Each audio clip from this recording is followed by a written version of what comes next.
हमारे साथ मौजूद हैं पाकिस्तान तहरीक इंसाफ के रहनुमा नईम हैदर पंजोता। बहुत बहुत शुक्रिया नईम पंजोता साहब, आपने प्रोग्राम के लिए वक्त निकाला। सबसे पहले तो बताइएगा कि आज पाकिस्तान तहरीक इंसाफ ने ये फैसला किया कि पूरे प्रोसेस का हिस्सा नहीं बनेंगे, बॉयकॉट किया आपने तरमीम पर वोट करने को। तो बॉयकॉट का फैसला क्यों किया गया? अपोजिशन, आप लोग क्लेम भी कर रहे थे पहले कि नंबर्स हमारे पूरे हैं, बल्कि यहाँ तक कहा जा रहा था, मेरे प्रोग्राम में आपके कई रहनुमा कह चुके हैं कि हुकूमत के बहुत सारे लोग हमारे साथ आएंगे और हमारे जो भी फैसला होगा उस हवाले से वोट करेंगे। सो आप लोगों ने इसके अगेंस्ट वोट क्यों नहीं दिया, बॉयकॉट क्यों किया? बहुत शुक्रिया सादिया, आपने मौका दिया। देखिए, पहली बात तो ये है कि तहरीक इंसाफ का पहले दिन से मौक़िफ़ बड़ा क्लियर है कि हम आज़ाद अदलिया के ऊपर किसी सूरत कंप्रोमाइज़ नहीं करेंगे।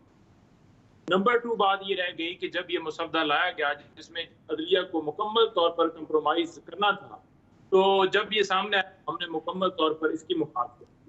JUI के बाकी जमातें, उनके साथ तो हमारा मुख्तलिफ तरह से जो है हमारी एंगेजमेंट ओवरऑल चल रही है कि हम रैलियां निकालें, एहतजाज करें, ये फॉर्म 47 की हुकूमत के खिलाफ ये डाका डाला गया है, मुल्क के अंदर रूल ऑफ लॉ होना चाहिए। तो JUI, क्योंकि उन्होंने जो है इसके ऊपर हमसे राय मांगी कि अगर हम मुसवदा दें, क्योंकि ये तो बहुत तबाही है, तो आपकी क्या राय? हमने कहा कि अगर आपके मुसवदे की हद तक बात की जाए, क्योंकि JUI जो है वो बड़ा वाज़ेह कह रही थी कि ये किसी सूरत भी जो भी इनको करना पड़ा, क्योंकि थ्रेट्स हर एक जमात को जा रहे थे कि इन्होंने करना ही करना है, लिहाजा आप इनपुट दीजिए ताकि बड़ी तबाही से बचे। हमने अपनी इनपुट इस हद तक दी कि बड़ी तबाही से बचा जा सकते, हो सकता है किसी मसले का हल निकल।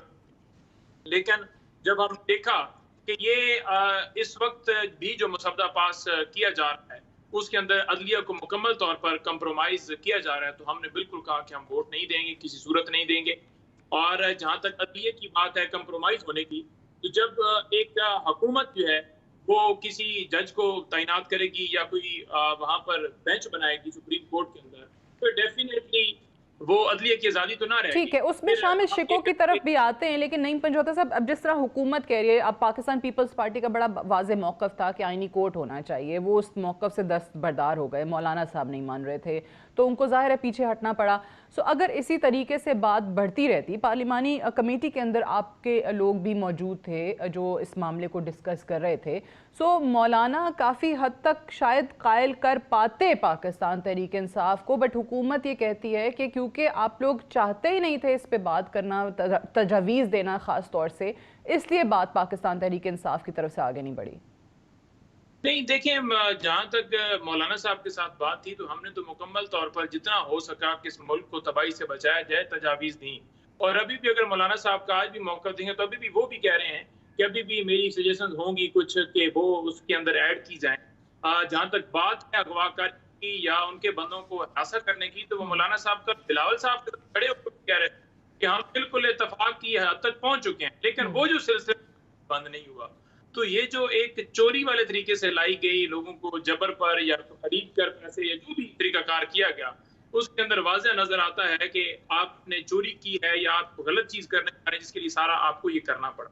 अब जहां अदलिया की बात है, देखें, अगर हुकूमत मौजूदा कोई भी हो, फॉर्म 47 की हो या कोई ओरिजिनल हो, अगर वो कोई जज लगाएगी या वो कोई बेंच बनाएगी या मर्जी के जजेस को उसके अंदर रखेगी, तो डेफिनेटली वो जाएगा कि वो उनकी मर्जी से होगा, तो वो बिल्कुल इंसाफ नहीं फराहम करे, क्योंकि हुकूमत डेफिनेटली वो पॉलिटिकल विक्टिमाइजेशन उस जमात के खिलाफ करेगी जो उसके मुखालिफ है।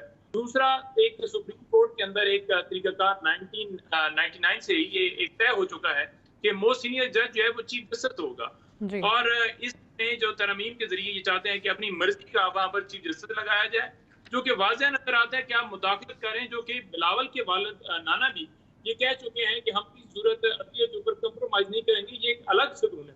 लेकिन आज वो कहते हैं जी कोई अलग सतून नहीं है, यहाँ पर पार्लियामेंट का रोल होना चाहिए। और ठीक है, लेकिन बिल्कुल सही कह रहे हैं आप। चलिए, ऑब्वियसली आपका एक अदलिया के हवाले से, जजेस के हवाले से एक मौक़िफ़ है और आपकी राय का बाकी जमातों को भी एहतराम होगा, लेकिन मसला ये है सारा कि आइन में तरमीम मेजॉरिटी की बात है, जिसके पास 2/3 अक्सरियत होगी वो आइन में तरमीम ले आएगा। So you know, at the end of the day it's all about number game.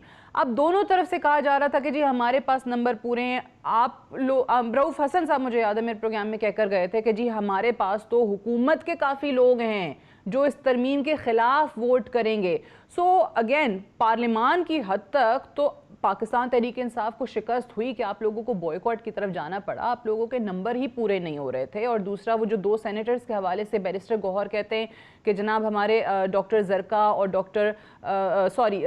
Senator Faisal Salim जो हैं वो हुकूमत को वोट करेंगे। सो वोट करेंगे या शेख वकास अकरम कहते हैं कि जो हुकूमती तहवील में है, तो ये क्या मामला है कि अपनी मर्जी से कर रहे हैं, जोर ज़बरदस्ती कराया जा रहा है? 7 सेनेटर्स का हम सुन रहे हैं इसी तरीके से। इस वक्त जो है वो नहीं ये कहा जा सकता कि अवाम की जो है वो शिकस्त हुई है। जहां तक बात की जाए, अवाम ने तो जीत दी है, 8 फरवरी को भी जीत दी है, जो कि 17 सीटों वालों को फिर जितवाया गया। नहीं, मैं पीटीआई की बात कर रही हूँ, आपके नंबर पूरे नहीं हुए ना। पाकिस्तान तहरीक इंसाफ की इस वक्त हार नहीं है। ये इस वक्त जो सिस्टम है, जो जाबर है, जो जुल्म के ऊपर, जबर के ऊपर, धौंस के ऊपर, धांधली करके, डाका डाल के, फार्म 47 वाला करके, या बाद में रिश्वत या जो भी तरीकाकार किया गया, उस तरीके से अगर नंबर पूरे करने, तो ये कौन सी हार है हमारी?